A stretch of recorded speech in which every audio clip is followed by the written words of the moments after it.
Hi guys, my name is Asa Washbrook. I am a TD1 level snowboard instructor. Welcome to How to Snowboard for Beginners.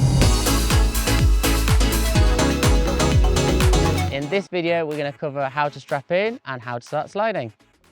So strapping in to our snowboard for our first time. We are just going to use our lead foot exclusively. We're going to place it into our binding. It's composed of a heel strap, a toe strap, high back and a heel cup. All we start doing is unstrap and remove the straps and place our foot inside it. We'll make sure our heel is snug in the heel cup, and we're going to place our ankle strap first and our toe strap in that order. Once the tongue is in the ladder, it is pretty easy to fasten it up with the ratchet. So skating with our one foot, we're going to start off with this exercise as it helps us get on and off the chairlift and through and around the flat areas of the mountain. How we're going to do it?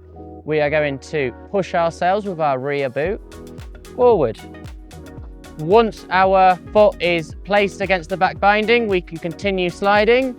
If we ever want to stop sliding, we either drag our heel on the snow to get to a complete stop, or we can do it the opposite with our toe.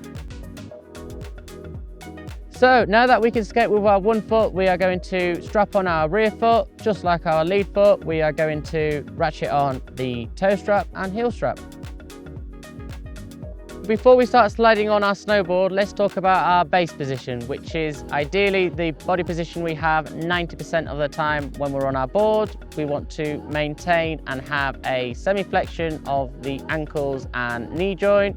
We also want to have a nice and upright back, followed by straight and aligned shoulders inside the board, and also looking in the direction of movement.